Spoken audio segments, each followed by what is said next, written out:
He's got a smile that, it seems to me, reminds me of childhood memories where everything was as fresh as the Wakefield sky. Now and then when I see his face, he takes me away to that special place. And if I stare too long, he'd probably rule out my try. Whoa, oh, oh, James Child of mine. In the words of the great Mick Morgan, send the dirty git off. Get him off the field, that were diabolical. Get him walking. If you got any bottle, Child, you should walk.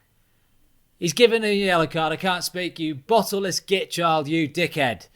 Super League referee James Child, welcome to Out of Your League. Well done. Will's very indulgent introduction. That might be the best one yet. James, I'm so excited to have you on the podcast.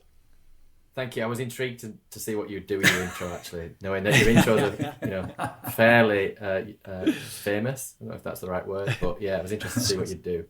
But being called a dickhead within the first minute, that's pretty good going, actually. It's a solid start, that, isn't it? And James, it's only downhill from here. Excellent. Exactly. Look, the most important question, which of these two twats have you had the most run-ins with over your time, Wilkin or Flanagan? God, it's definitely... Easy. John Wilkin, without doubt. Absolute. I've probably been the biggest pest to referees over the last 16 years, I'd say, James. Is that... I mean... I don't want to over-egg the pudding, but would that be the case? Or am I in the top 10 or top 3, or where do I rank? You're probably in the top 10. Yeah.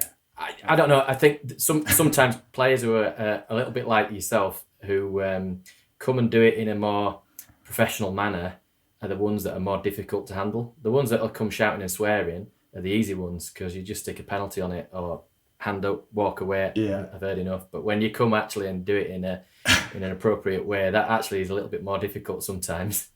I think you're being very polite and appropriate. Long words to try.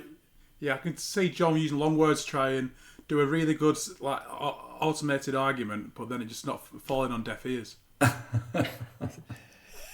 Well, something like that. I think I've had some very. I think what James is trying to say is I'm a smart ass. So I use the English language maybe to make things awkward for him. It's not one of the prouder things of my career, but I'm glad I'm in the top 10 of something, because there's not a lot of me being in the top 10 of anything. So thank you, James. You're welcome. James, what was it like refereeing in empty stadiums last season? Does that make life easier for you as an official? Do the refs miss the crowd as much as the players do? To be honest, it didn't really make that much difference once you got used to it. Once you were in the sort of the process of making decisions or running around on the field, it didn't really make any difference. It's just a little bit odd, I think, at the downtimes when a player was injured or a try had been scored and you were waiting for the conversion, that actually you'd look around and there was no one there. There was a game last year at Headingley, actually, where I was waiting for the next game to start, and there was one of the director's partners, I think it was, that was making herself known.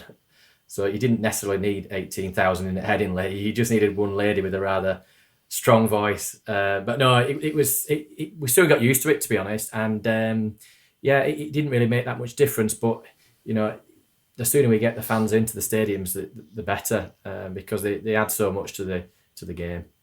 Who was that? What names, James? Who was it?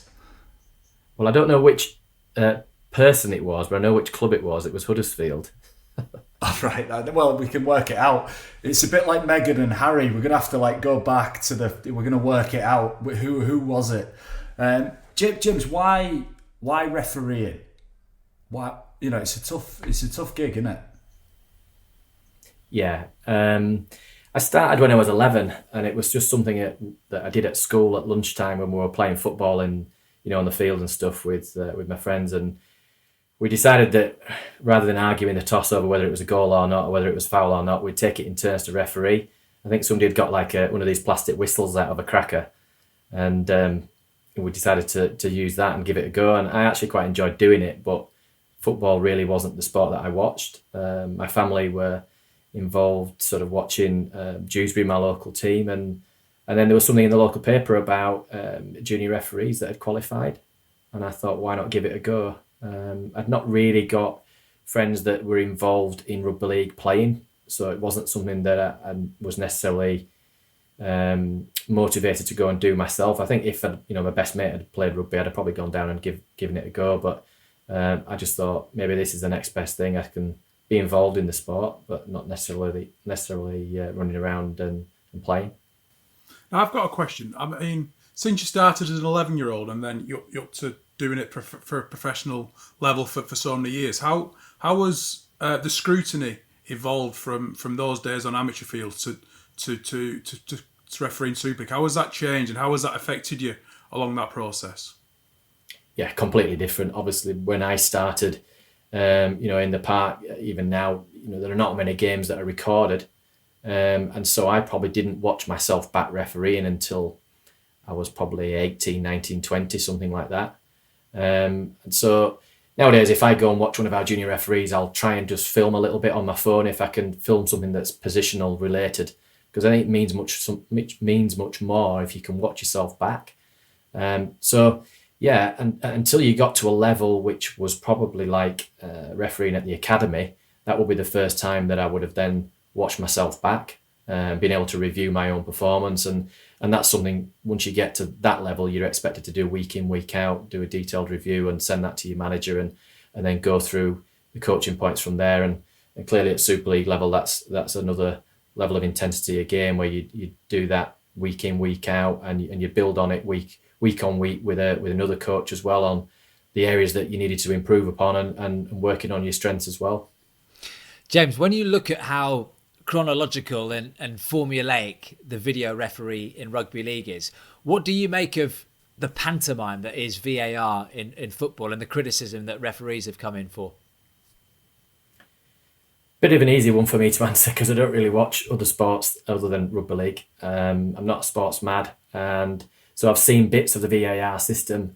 I mean, the first thing that struck me was a referee coming to a television at the side of the pitch. I mean, I wouldn't fancy doing that at some of our grounds. I reckon I'd get pelted.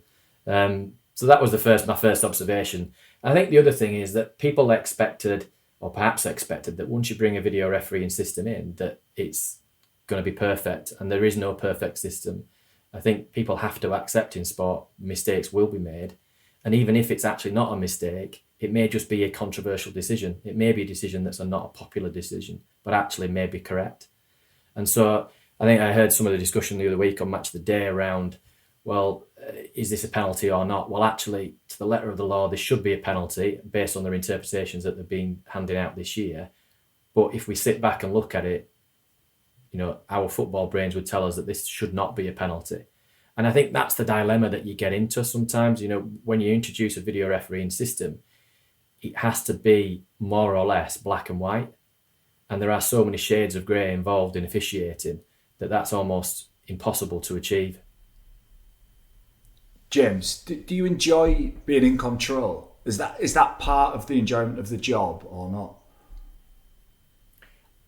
I think I would be lying if I said no. I think you have to enjoy an element of control. So I think it's no surprise that we've got, in some of the part-time ranks, we've had referees that have been, police officers or involved in law in some description, teachers, that sort of thing, where you're in a sort of a controlling role. So I think it's not all about being power mad, but I think it's about you being the one that's sort of not necessarily orchestrating, because that's pushing it too far, but you're the one that's prepared to stick your neck out and be in the middle of something and hold your hand up and make a decision, whether that's as a police officer, as a teacher, or as a lawyer or something like that. So I think it goes with the territory of the job, to be honest. Now, how has the abuse and scrutiny from the public and the fans and clubs changed? And with that, has there been any times where you've thought refereeing might not be the vocation or the role for you? Because I see some of the abuse that referees get on social media and in person at rugby matches, and I couldn't do it, and I think that it takes a very resilient personality to do it week in, week out. And I just want to know what your thought process has been over the years on how you've been treated. Yeah, you're absolutely right. You know, we do lose match officials to abuse, and that is a problem. And that's not just, you know, special to rugby league. It's special to all sports, you know, particularly at community level.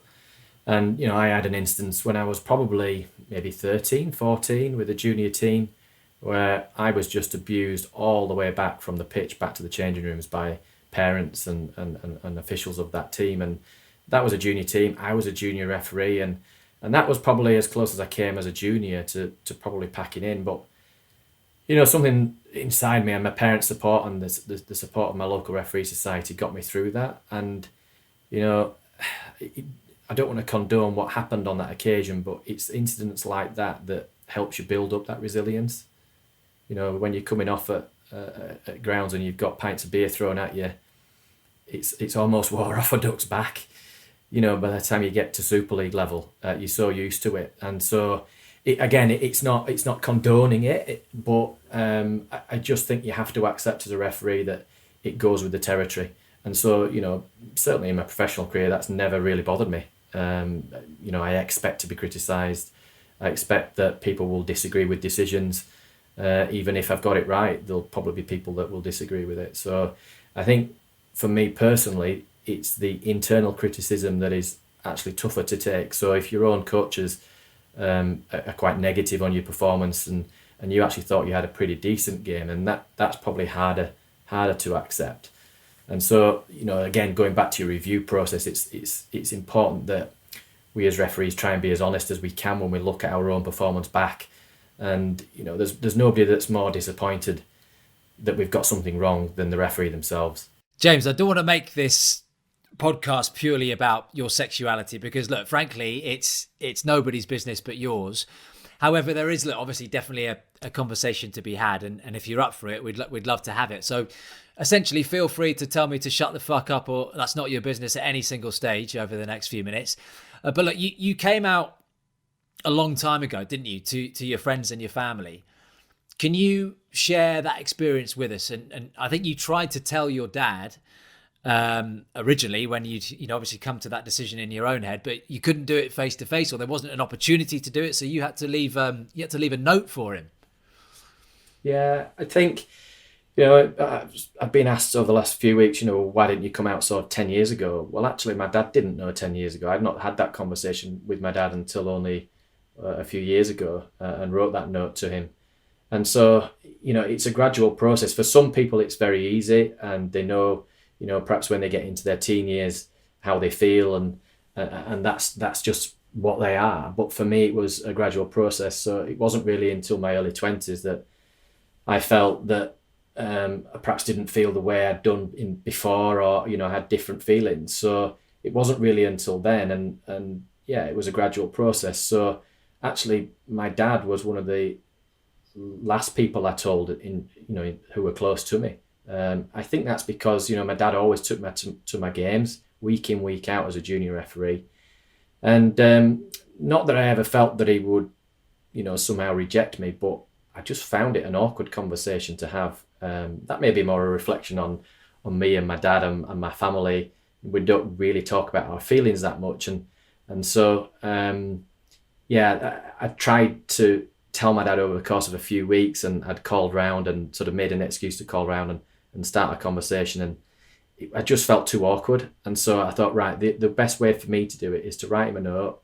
I knew they were away on holiday, and then I thought he can read that note and react however he chooses to react, and then speak to me on his own terms, and we can have a conversation about it. And it was fine. You know, in all honesty, I thought it would be fine, but I think it was just a little bit just too awkward to have that conversation with him. And, you know, we did have a conversation subsequent to that, but it's not something that we've continued to talk about. It's just, that's just life. That's part of me. It's part of who I am, and that's it. Did you have demons regarding your sexuality when you were a kid, when you were a teenager? Demons is probably a strong word. I think I was just uncomfortable with it. It's not how I wanted to feel. I thought life would be much more complicated being gay. You know, in terms of a coming out process, it's something that you do continually throughout your life. Every time you go to a new social situation, people will automatically assume that you're straight. And so, yeah, it's just, it can be a little bit awkward. And I think as I was growing up, I just felt that, I would be lying if I said I didn't have some feelings, but you don't know what the difference is between you growing up as a teenager, for example, and having mixed thoughts as to whether that's just actually part of growing up. And then you end up settling in on one side of the fence or the other, if you like. But I mean, my own view on it is that it's more like a spectrum, and it's not one thing or another, and you sit somewhere along that. And so, yeah, for me, it wasn't really demons as such. I think it was just something that I gradually came to terms with myself. And when you were revealing your sexuality to friends and to people that mean things to you in your life, friends and family, of course, you were a referee from a young age. You started refereeing at 11 years old. Was anyone close to you sort of having that conversation with you, saying you should consider a different career? Given a gay referee is not something that go hand in hand, or certainly never used to. No, I don't think anybody ever said that, to be honest. But I think a lot of my friends, most of them aren't into sport, and so they wouldn't really know the difference between me working in sport or otherwise, and they certainly didn't advise me against coming out or being who I was. So no, if I'm honest, it wasn't something that I regularly discussed. I just felt that certainly I have another job working for Leeds City Council as a surveyor, and the way that I chose to deal with it there was that I just said, at the weekend, when you had that conversation in the office, what are you doing this weekend? Well, I would just say, I'm going out with such a body, and going out with such a body, and let them decide whether that person was a friend or whether that person was something more. I never, whilst I've been there, I've never had that conversation with somebody to say, oh yeah, I am gay. It's just, I'll let you draw your own conclusion. Mm. When you revealed your sexuality to your fellow officials, which I think was, correct me if I'm wrong, around 10 years ago, it doesn't matter, let's say 10 years. What was the reaction? Was it all positive, or were there obstacles? No one was surprised because they all knew. So it wasn't a big shock. It was just a confirmation of what they already knew, really. I think the circumstances in which it happened, it came off the back of a disciplinary case that involved homophobic abuse, and I just felt at the time that it was an appropriate junction to sort of officially tell them, really. But it was just before we start training, by the way, guys, I'm gay, and that was it. Get on with the training. It wasn't a sit down conversation for half an hour and let's all talk about it. It's just, all right, okay, fine, and everybody was positive about it, and they were pleased, I think, that I'd taken that opportunity to have that honest sort of conversation with them, really. That's interesting you say that, because I know you've said before in the past that you'd be disappointed if someone thought you were gay when you first met them. So, elaborate on that. And what was it like, when you heard players, coaches, people on a match day gossiping about your sexuality, when you're trying to be in the zone and, top level referee? Yeah, I mean, I cringe slightly when I hear those words back that I said in the podcast, but it's just how I feel. That the reason I sort of say it is because for me, my sexuality is only just part of me. Some people are quite comfortable in their own skin to almost wear it as a badge of honour, and that's not the way I live my life, So that's the only reason, and it's a reflection perhaps on the way I feel, and perhaps that I'm still not entirely 100% comfortable. I am, but I'm not enough to wear it as a badge of honour. I don't feel I need to do that. So I am who I am, sort of thing. So yeah, that's just for me. That's kind of how I felt and how I've dealt with it. Is the pressure on you to behave in a certain way now you're in a position of responsibility? Is the pressure on you to become a role model for other people? Do you feel that pressure? What's following me coming out effectively to the public?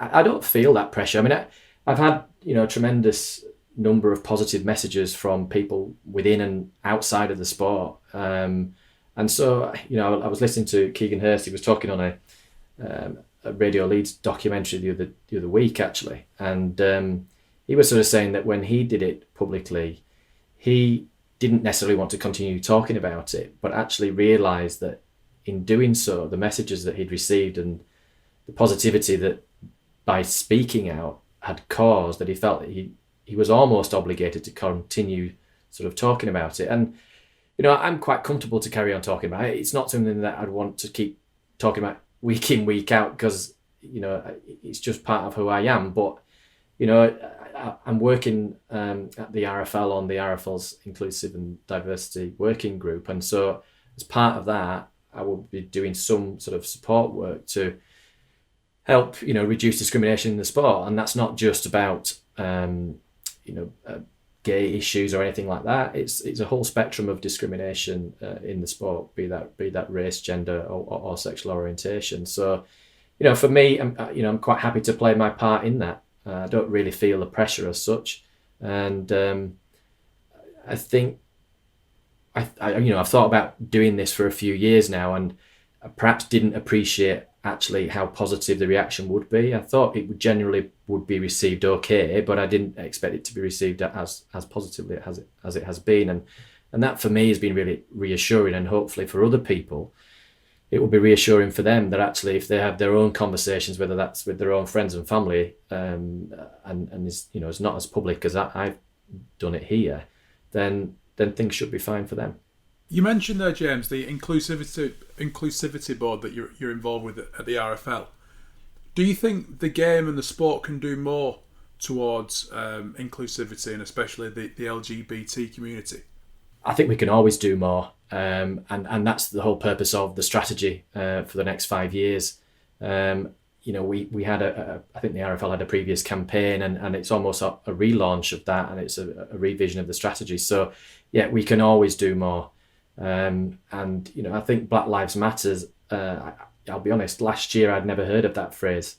You know, I think that raised the profile of, you know, racism within sport generally to a much higher level, and hopefully that's had a positive impact. I guess time will tell, you know, when spectators return. I haven't experienced much or heard much in terms of, you know, racist comments from the crowd. There's only been one occasion that I can recall on a professional game where I heard a racist comment, and that was from a ball boy at a game.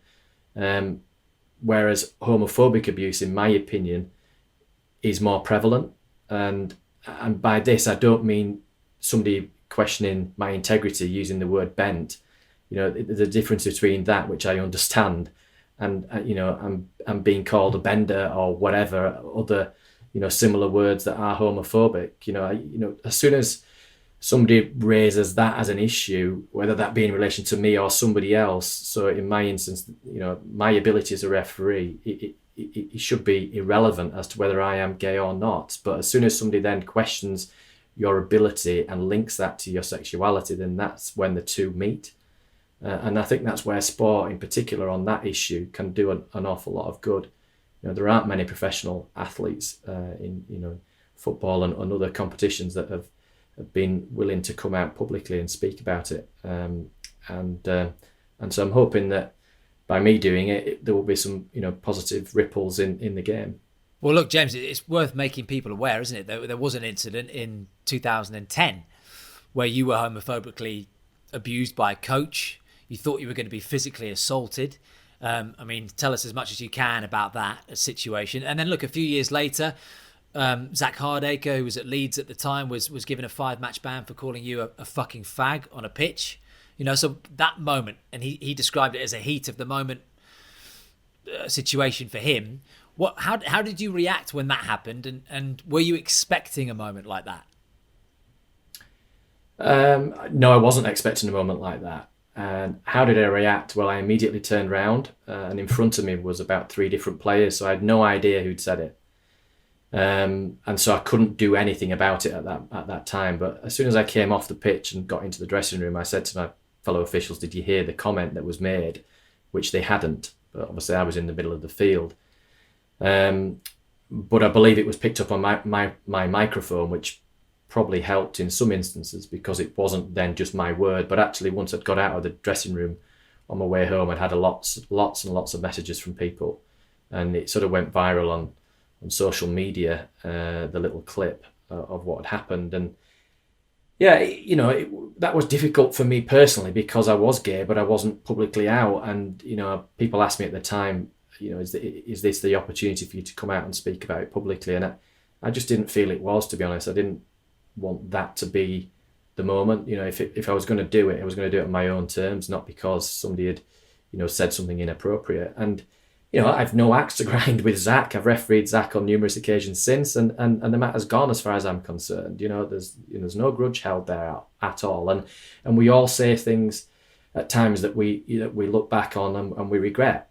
I just think my disappointment at the time was that wasn't the message that was given. I would have preferred, in both instances, the people involved to have just said, look, I'm sorry, I got it wrong, and that's it, and we move on. That wasn't the case, and that's fine. I understand the reasons for that.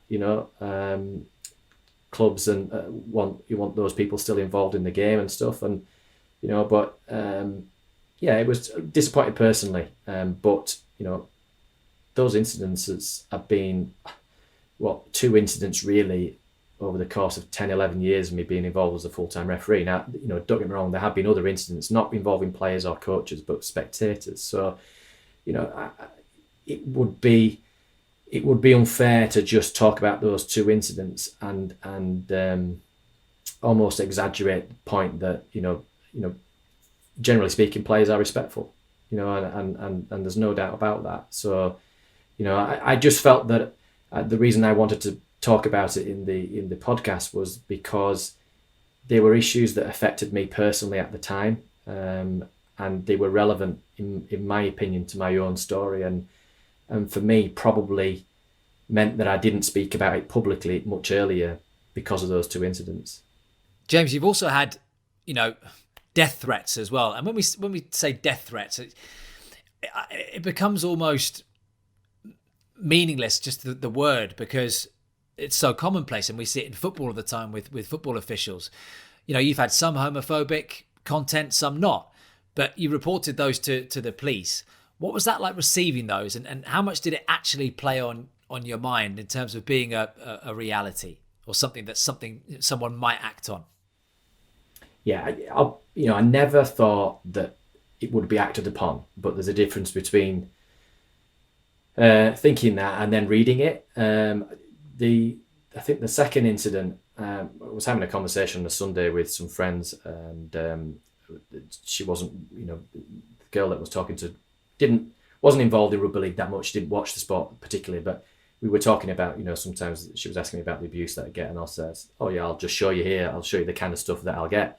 And I went onto my Facebook Messenger, and there was a message there that I'd not seen, from somebody that was threatening to turn up to a game with knives at the next game that I officiated at. And obviously my appointments are made public on the internet, and they're there for anybody to see, and so that could have been something that could have happened.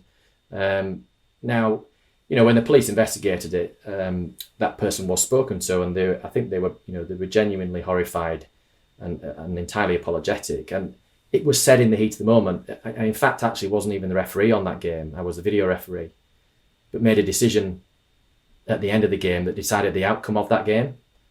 And you can argue whether you think it's right or wrong, but in our view, the decision was correct. But like I said earlier, it doesn't really matter whether the decision's right or wrong. It's what somebody else thinks. If somebody else thinks it's wrong, then you're the one that's going to be to blame for it. And that's the rationale for the comments being made. But did I actually think I would be stabbed and killed? No. But you never really know, do you? You don't know the mindset that somebody else is in. You don't know whether they're suffering from mental illness or whatever. And so I just felt that those two occasions were the occasions that should be reported to the police. That concept of saying it was said in the heat of the moment as maybe a justification for understanding that people get angry about things and communicate poorly at those times. I think it's fucking outrageous that somebody would spend even... You have to type that and press send.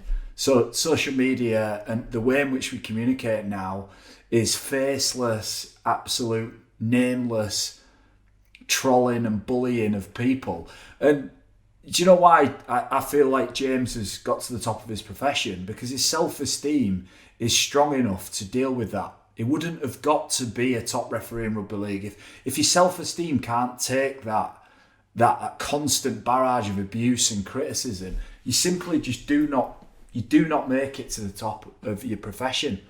And I think it's more of a statement than anything, is that James's self-esteem and his ability to absorb negativity and criticism is one of the reasons why he's exceptionally good at his job. And for these people who are out there, and there'll be somebody who's tapping a keyboard now to somebody, you're fishing in the wrong pond. You know, these guys or people, whoever they are, coming at people like James Childs to get a reaction, you're just not going to get it, because the guy's dealt with worse and dealt with it all a million times. So I think society as a whole has to have a word with itself about what's the right way to communicate with other people. And I've seen it as a player. I know Mark's definitely seen it. Will, I assume you've been on the wrong end of criticism as well publicly, and James, you certainly have. So we've all seen the worst of that, haven't we? Absolutely, yeah. It's not just peculiar to referees. It's not just peculiar to rugby league. Or it's just a society issue. And actually, people on Facebook, it's not faceless. They attach their name to it. They attach their face to it. Not always, but generally. And actually, sometimes that's what I find even more surprising, that people are actually prepared to put their name to it. Go to the extent to find me on Facebook, to send me a message. Now, don't get me wrong, I don't seek out those messages. Most of the time, I don't even open them. So if you want to do that in the future, you're just wasting your time. But yeah, it's a society issue, and I don't know how we as a society change that. I know I was listening today to, I think, the broadcast minister on the Jeremy Vine show, and he was talking about some government policy or law that we were trying to introduce to combat abuse on social media platforms and get the platforms to actually do something about it. Keegan Hurst, who you mentioned, James, as well, is the only, certainly one, and correct me if I'm wrong, the only high-profile rugby league player to come out. I know Gareth Thomas came out, I think, when he was playing at Crusaders, but we associate Gareth more with rugby union. What is holding players back and others within the game to, like you seem to have made this transition of, coming out as gay seamlessly? Yeah, I don't have the answer to that, I guess. I don't socialise with players outside of game day scenarios, so I don't necessarily have the answer to that. And I don't necessarily think that the stats will bear out that 10% of professional players are gay, because it's just that as sort of Keegan said the other day, people will potentially be put off earlier in life from playing a sport like rugby league because they cannot see representation. And that's why me speaking about it publicly, that's why Keegan speaking about it publicly might actually encourage other young people to play the game that may be gay, because actually they recognise that this is an inclusive sport. So there will be, I think, in my opinion, there will have been players perhaps in youth and junior that may have, as they've grown up, felt, actually, I'm gay, but this is not a situation or an environment that I feel comfortable in, and they may have withdrawn from playing. So I suspect that may be a part in it, but I don't have the answer to that. James, why did you come out publicly then? Because for me, your sexuality is largely irrelevant. In many senses in my life, it's not something I've wondered about or thought about in detail, and it just interests me as why now come out and be publicly like this. It got to the point for me where I was going to games. Again, last year wouldn't count for that because there weren't fans in the stadiums for most of the year, but I was going to games on a fairly regular basis and receiving homophobic abuse. And I was getting, to be honest, sick to the back teeth of it. We don't have a voice, particularly as a referee, and that's right. We're there to do a job, and that's it. But I just felt that it was probably a stronger position and a stronger stance for me to take to actually speak about it publicly and just say, look, I don't have a problem with it. I've lived my life open. It's there on social media. My Instagram is open. I just put photographs on there. People draw their own conclusions, whatever. I'm not bothered. But actually, what I am bothered about is, you choosing, if you wish to abuse me for being gay. By all means criticise me, but don't use homophobic language. And it might not be something that is just affecting me. It might be affecting the people around you. That actually other spectators around you may be gay and maybe feel uncomfortable about that. And so that's really where I got to. That actually I got to the point where I was a little bit cheesed off with it, and I was prepared to hold my hand up and say, well, not hold my hand up. That's probably the wrong phrase, but I think you understand what I'm saying. It's just speak about it publicly and just say, look, this is not a covert issue. I'm quite comfortable in who I am. And if you choose to continue doing it, then you're doing it in the full knowledge that I am gay. It's not some sort of inside secret or whatever. And on that, being a new season coming up, because obviously this is the off season, and I think that's, you've said, James, I mean, you wanted to do it during an off season, so it's not about, so it doesn't get involved with what your main job is. But with it being a new season coming up, inevitably things might be different. What are you expecting? In relation to how this may play out, is that what you mean? Yeah. I just think that the messages that I've received from people and the positivity that's been brought about from it, I'm pretty hopeful that the abuse that I have had in the past will actually reduce, and that was one of my parents' concerns as to the reason why I didn't do it a few years ago. That they felt that the abuse would only be worse as a result of it. I actually think it will be reduced. And I think people will be brave enough actually to call it out if they hear it as well. And so, no, I'm looking forward to the new season and looking forward to getting the fans back in there and, it just, life getting on as normal, really. Does it feel like a relief, sense like of relief, a weight James? off your shoulder? Yeah. Sorry, say that again. Go on, Mark. Go on, Will, you go. Oh, you go, Will. We asked the same question, didn't we? And it's a good question. Does it feel like a weight off the shoulder, a relief? But I know you've been to friends and family comfortable within your own sexuality and within your own body over the last 10, 12 years, but to publicly talk about it feel like a relief? To some extent, yeah. I think, as you've said, the biggest hurdles for me were family and friends and things like that. And coming to terms with it yourself.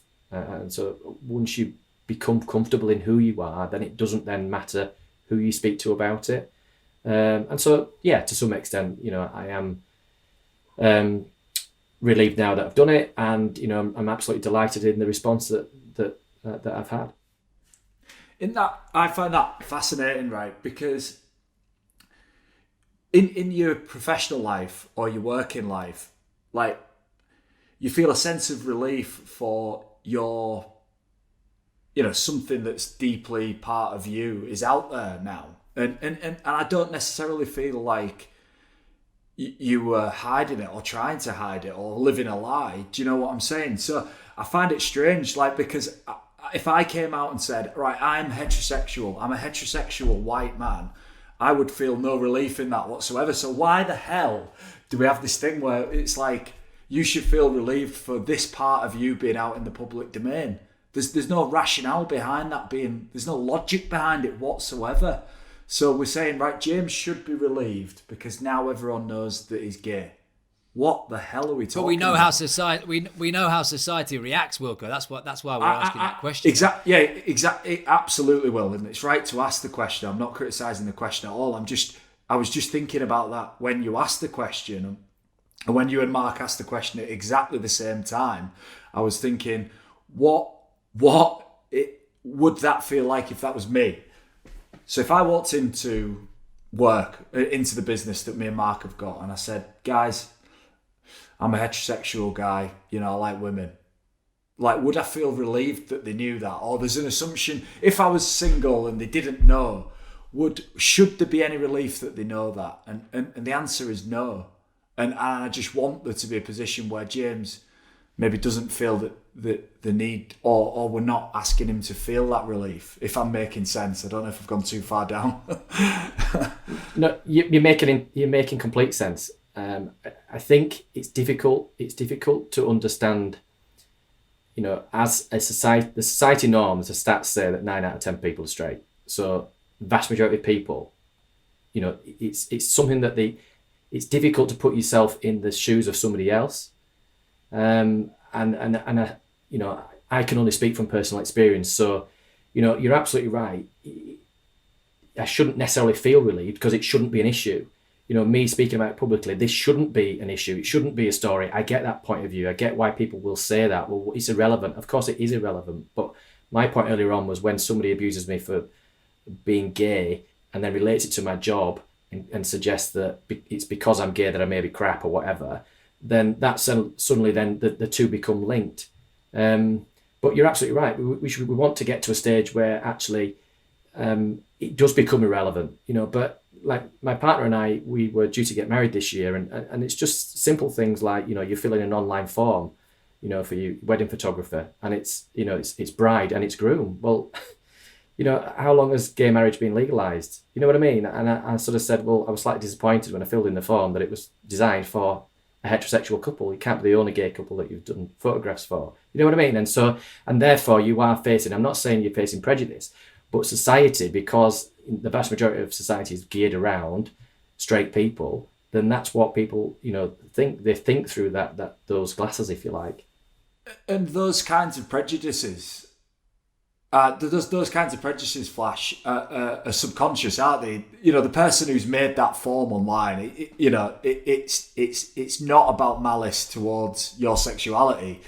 They're just viewing the world how they see it, aren't they? And that when you're in a smaller minority, you know, that's the difficult things. Those maybe Chinese paper cuts of 1,000 things over time that just make you feel like what you're doing isn't normal. And you know, I've read a lot about, you know, the Black Lives Matter and sort of subconscious racism that we're all part of, or subconscious homophobia, and I've taken time to read it, and it's those subliminal messages that are behind the scenes that are sometimes most damaging. Yeah, absolutely. You know, you're absolutely right. You know, the wedding photographer didn't mean anything by that, but it just shows that that's how, you know, as a straight person, that's how you see the world. And you can't necessarily see it from somebody else's point of view. And he did say, oh, you know, we will make sure we change that form. And to be fair, when we postponed the wedding because of COVID, he had changed the form. So I was pleased about that. History tells us that, like James said, the majority of people are heterosexual rather than homosexual. I think it's a bit of a journey of breaking down barriers, and I think as more time goes on, these obstacles or these issues that the parts of society that don't have as much freedom or doesn't have as many things going their way as possible is happening, but it's a lot too slowly. And like James alluded to earlier with participation in sport and having those role models like Keegan and like James breaking down those barriers, it will increase participation and then open more doors for those people in the future. But the issue we've got there is that if it is 1 in 10 people are gay, right, let's say that will always be a minority, you know, amongst the public sphere, and therefore the subconscious biases what we all have will to some extent always be there. I believe that we're in a good place in terms of acknowledgement, talking about these things, but I also think that just statistics show that when you're in a minority, you might not be considered as much as you should be by the majority. And you know, this is, you know, we're talking about big sort of statistical things, but that, you know, that'll always be a challenge. But all we can do is try and understand and listen and make changes. There's nothing else we can do, is there? No, political correctness is not, you know, it's not a favourite subject of, you know, of most people. It's not one of mine either. And that's not necessarily what I'm advocating, that we should be entirely PC. You know, I can take banter about my sexuality as much as anybody else can. So, you know, I'm not talking about that. I think it's just raising awareness, I think, of issues. That's all. And I think offering a representation for people who may have felt that actually this sport, for example, is not for them because they happen to be gay, that actually it can be for them. Or if they're female, for example, that it's not for them. Well, it actually is for them, or whatever their background is. We want to make this an inclusive sport for anybody. James, I know this isn't, some sort of soapbox for you to be a gay icon and a gay role model, but what would you say to anyone who, and I'm not talking about people who haven't yet come out to their family and friends, because that's a very personal thing, but an experience that you perhaps can share of people who have reservations about coming out to people at work, perhaps in a high-profile job like you? Yeah, a friend of mine gave me a book, actually. I can't remember the name of it, but it's basically about people coming out at work and actually the benefit that can bring you. Just about being your sort of true self. And, I've listened to some podcasts where they've sort of said that some athletes have sort of said that they felt like it gave them that extra 1% or whatever, the fact that they've been able to then speak about it publicly, whether they were sort of hiding something or not being true to themselves. So it might be that, it can improve your performance at work by being more comfortable about who you are. But as I said earlier on, in my office sort of role, if you like, my other occupation, I just dealt with it. I didn't do a big coming out story. I just told people that I was going to see somebody at the weekend and they would draw their own conclusion. Do you know what I mean? So it doesn't have to be a big proclamation. It hasn't been a big proclamation in my life today. And the only reason it sort of come to this, in my opinion, is because of the abuse that I've received, and I was prepared to make a stand about it. And hopefully that will change for the positive. So the way I would advocate it is just be who you are, just live your life normally, and people will accept you for it. Don't make a big deal out of it. Right, listen, we get a whole load of questions in from the out of your league faithful, James. Some serious, some are not. And remember, you guys listening can get your questions in on Twitter every week, out of your RL on social media. This one from Wire Knox, James. He says, what can be done to stop the exodus of experienced referees leaving the sport, which is one of his questions, and should all coaches, Super League and semi-pro clubs players be made to take up the referee's course? The exodus, there's a whole host of different reasons why people have left. And there's probably too numerous to sort of go into that level of detail. I think, refereeing as an occupation is such a demanding job. And I'm sure it is as a player, but just taking as a small example, for example, we don't know what games we will be doing week to week. So we will find out on a Monday evening, Tuesday morning, where we will be that weekend. And so if you're a part-time match official and you're working full-time Monday to Friday, you might find out that actually Thursday night you've got a game, and then Friday night you've got a game, or it could be your Saturday and Sunday that's taken up by officiating as well as your full-time job. So there are so many different reasons, and abuse may be one part of that. Internal criticism may be another part of that. It may be a change in somebody's life circumstances. What was the other part to his question, did you say? The second part was, should all coaches, Super League and semi-pro clubs players be made to take up the ref's course?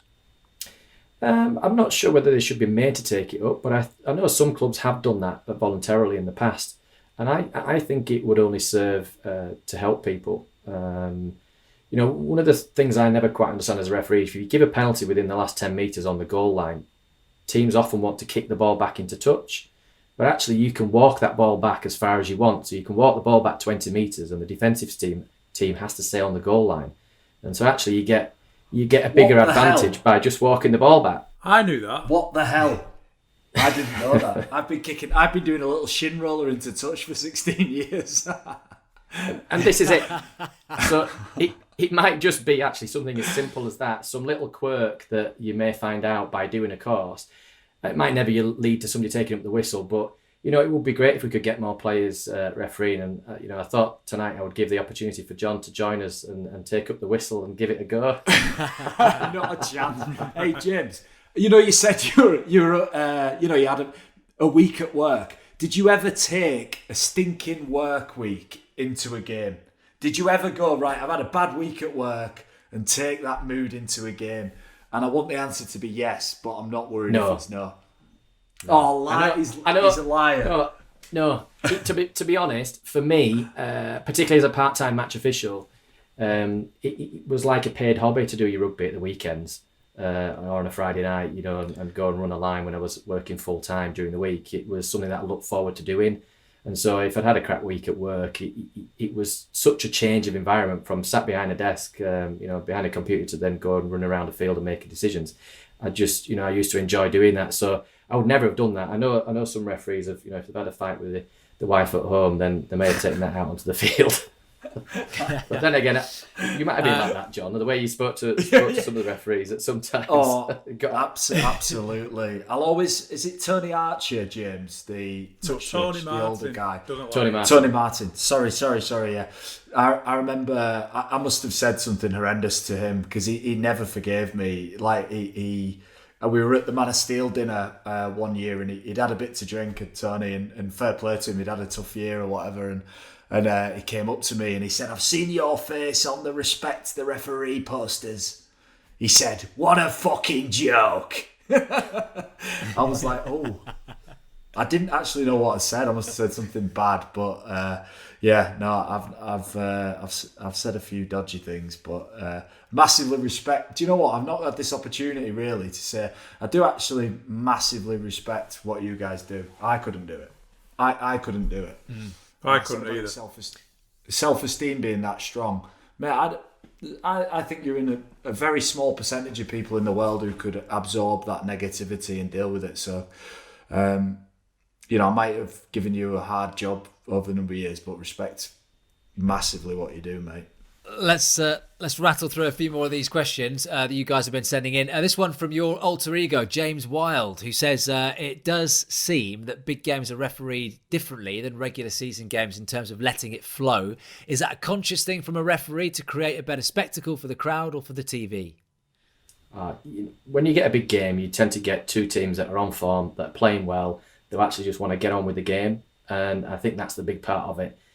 We as referees, if we can just sit back and let the game flow, that's what we want to do. That's our dream game. We don't want to be jumping in with the whistle all the time. So, to some extent, yeah, there is a spectacle, and the last thing we want to do is be blowing the pee out the whistle. So we will want to try and take a backward step. But if the game requires us to step in and make decisions, we'll do it, no matter what the occasion will be. So I think the biggest influence on that are the teams. The teams want to get on and play, and we're able to sort of let them do that. Zach says, we always hear players' best teammates. What about referees? Who's the best referee that you've worked with, James? I always really enjoyed working with Ashley Klein when he was over here, touch judging with him. And when I was coming through the ranks, I always felt that, the way they worked it then, and they still work it now, as a sort of a junior referee, less experienced referee, they'd put you with a more experienced, so you touch judge for the more experienced referee, and as part of that, you're learning from them. And I always used to enjoy working with Ashley, and still do. Karsten says he's got two questions. A serious one: how do you handle the abuse that you get from the fans behind the in-goal area? And the joke one: how do you handle the attention that Hollywood Thaler gets off the field? Well, in some of our Microsoft Teams meetings, one of our referees, I won't name him, Ben introduced a new hairstyle on round one of the restart, and I don't think it went down that well publicly, so he soon got rid of it the week after, but it keeps making a reappearance sometimes in our meetings. But no, I mean, in terms of the abuse behind the sticks, I like the ones when they're funny. Make me laugh if you're going to do it. Be original. It's just moronic ones that you've heard week in, week out. They don't pass muster. So if you're going to do it, let's make it funny. That I've sounds got like a quick challenge. question, Will. Go on. I've got You a should have quick tweeted it question. in, Mark, like last week, but go on. Yeah, I know. I do this every week. So before we went on air, we had a little chat with James, and the referees have just completed, just at the end of their pre-season for this coming season. So I want to know who, out of all the referees, is the worst trainer, and who's probably not quite as up to scratch in terms of the fitness as the rest of you. The worst trainer. Well, I would say if we won prizes for talking, then Ben would win that prize. No, there's no doubt about that. Okay. Ben loves a talk in between, weight sets and stuff like that. But he's got, to be fair to Ben, he's got a big heart in him. So when you're doing a fitness test or something like that, and you've got to dig in, Ben's really good at digging in and getting through the pain barrier. But he does like a good chat in between the weight sets. So we'll look out this season. When he's getting a bit tired, he'll give a few penalties away, have a few chats to a few players, and then let the game flow again. Well, we can't do that now. We've got to give set restarts. There aren't as many breaks. We don't have the scrums. It's all handovers. That's it. The game's quicker for us as well, don't forget. And we can't get subbed off. We've got to do it 80 minutes. That's why John and I retired. Absolutely, yeah. I was trying to get subbed off for Ben Thaler. He wasn't coming on. Kieran says, favourite game that you've refereed, James? Oh, I've been involved in so many great games, I must admit. But as a referee, probably the semi-final, Castleford against St Helens, the week before I did the grand final in 17. I know, John, sorry. No. Sorry to bring that up. No way. How dare you? It was good. It was good. For John and St Helens, it was the wrong result, obviously. But for the game, it was the first game that ever went to Golden Point as a playoff game, and it just about had everything. It's a tightly packed crowd in at Castleford, so the atmosphere is always tremendous. And it went to Golden Point, so it kind of had everything. And whoever won went to the grand final. So I'd have to say that game. On that, Ryan Morgan, St Helens right centre, did the most ridiculous thing I've ever seen anybody do, and he cost us that game. We were going to the grand final, and it was that penalty, James, wasn't it, that changed everything. It was, but you used the phrase there that cost us, and if I was going to defend Ryan, as I would do, because people will point the finger to referees and say that decision cost us. There was more than that one event in the game. It's just that one event came in the last few seconds of the game, and that's the one that took it to Golden Point. And so that's the one incident that everybody will talk about. And nobody will talk about the knock-on, perhaps in the first minute or 2 minute or whatever. So, what a great teammate John Wilkin is. Blaming his friend. Yeah, his true colours have come out. No, yeah. A couple more, right? Here we go. This one from typical of what he is. This one from Mark Thomas, who gets a good question. Anyone listening, who what advice would you give for anyone who wants to become a referee? And I'll add on top of that, when is too late age-wise? Do you have to have done it from 11 like you, or can you take it up in your 30s? It's never too late to start. And over the last month or so, we've been doing online courses. And that's had its own advantages because the numbers of people doing those courses have gone through the roof.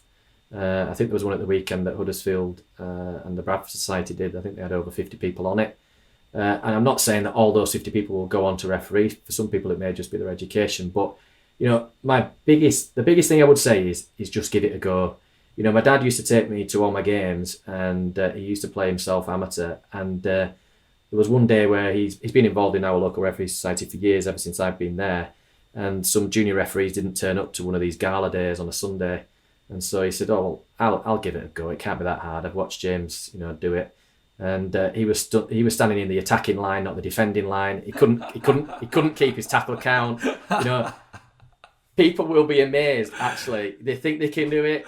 My invitation would be, as the Connolly brothers found out, they were sort of people that would stand on the terraces at Wigan shouting at the refs. And somebody turned around to them and said, "Why don't you give it a go?" And they did, and and they made a good fist of it, being involved in Super League themselves. So that's the biggest thing I would say is just give it a go, and I think you'd be surprised actually how much you would enjoy it. We have a special bunch of listeners. This one from Josh. If you had to choose between fingers as long as your legs or legs as long as your fingers, which one would you pick? Fingers as long as my legs. I'm trying to work out how that one would work. Fingers as long as your legs. Surely you'd just be able to grab poking people all the time. Yeah. Or legs as long as your fingers. Yeah, definitely. No, that'd be horrendous. No, definitely the longer fingers. Longer Just fingers. And last one, DJ Neil Scotland, who I think we've got some work from his first tweet of this new series. What current rule would you change, James? Current rule? Well, I wouldn't change any of them, to be honest, other than because we keep changing them every year. We change the rules. I would just have one set of rules for the game of rugby league, no matter where you play it, and that's as simple as that. And we keep tinkering with the rules every year. And as soon as we change to copy the NRL, the NRL changed something else. And when we come and do international tournaments, we have to have meetings to decide on the laws and the interpretations. So let's just have one set of laws. Well, I used to be on the Rules and Laws Committee, and a very senior ranking person at the RFL was trying to get there to be a bonus point if you chipped over. That was the level of conversation we were having. If you chip over and get it, chip over and regather, you get a bonus point. I was like, no, just Who don't was it? do Timmy it. Mallett? Can you imagine though? Just everybody be like chipping over 25 times a game. Anyway, that's the level of conversation, James. Just so you know. At those No, meetings. I know that. I've heard of it, and in fairness, it's not the referees that change the laws. The laws committee is made up of a whole wide range of people, from the RFL's doctor to Super League players to Super League coaches. But you've got also got a club chairman and things like that in there. So it's a body that makes those decisions. It's not the referees. We just go out and operate them. Did you have any good ideas, John? No. No, don't think so. James, we're going to finish up with a quick fire 15. So 15 questions where I need a rapid response. Anything you do say will not be used against you in a court of law, and you will not be judged. Mr. Child, do you understand? I understand. Okay, here we go. First up, Team Meghan or Team Queen? Team Queen, obviously. Who'd win in a fight, you or Robert Elston? Oh, I'd have to go me, wouldn't I? I've got to back myself. Who'd win in a fight, Brian Barwick or Nigel Wood? Both are naked. Well, just before you added the last bit, I was going to say that would be an interesting one to watch, but maybe not now. You said that. No, I'm not going to sleep. Jeez. I reckon. I need an answer, James. I reckon it's Nigel. Nigel, would you cut off your little toe to referee 7 back-to-back grand finals? I don't need a little toe, do I? Yeah, sure. Favourite cheese? Cheese. I'm boring with cheese. Cheddar. Celebrity crush? Celebrity crush. Now, should I say John Wilkin or not? Yes, you should. Watch him squirm. I'll take that as your first answer. Yeah, okay, whatever. If you could send off Boris Johnson, Matt Hancock or Nicola Sturgeon, who gets the red card? Oh, that's a toss-up between Boris and Hancock, I reckon. But given he's the guy at the top, it's got to be Boris, hasn't it? What's the capital of Peru, James? Capital of Peru? Lima. Correct. What's your middle name? Christopher.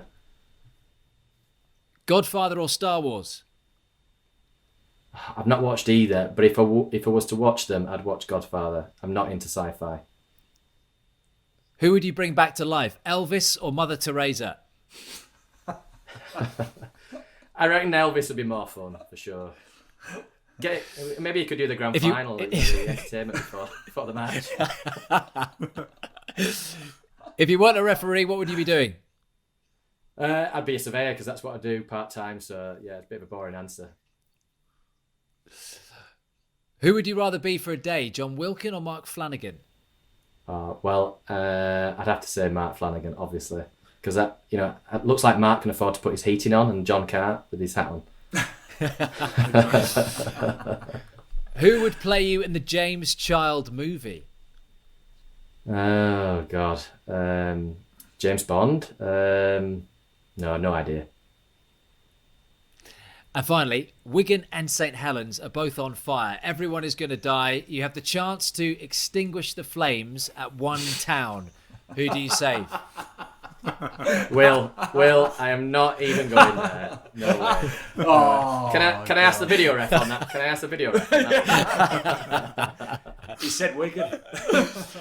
The only problem is I've got to nominate try or no try. So yeah, no, I'll pass on that one. We'll save that one for the Good Friday derby, eh? Listen, James, it's been a real pleasure having you on, mate. And I know you hopefully it wasn't all just about the sexuality, and I know you were keen not to just talk about that because, as you said, it's a part of you, but it's not your identity. And it's been great to chat, mate. So thank you so much for coming on. Well, likewise, thank you. Thanks for speaking to us. Yeah, cheers, James. Cheers, James. Thanks, Paul. And remember, everyone, thank you very much for listening, but the big guests will keep on coming. We'll have a new episode for you every week, available to download from wherever you get your podcasts. You can watch all the episodes as well for years gone by on YouTube. And don't forget to give us a follow on Twitter @OutOfYourRL. Be seeing you.